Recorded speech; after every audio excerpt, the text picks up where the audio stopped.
Sendok itu nyamuk pun. Aduh, mantap nih. Jadi natural, kok makomen. Apa itu? Inilah tradisi masak memasak ketika akan menyambut Natal. Jadi khas dari masyarakat Batak. Iya.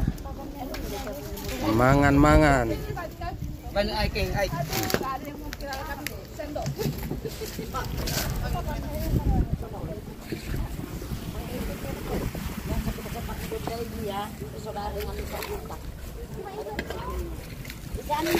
Ya, menyambut Natal biasa makan bersama dengan gotanya.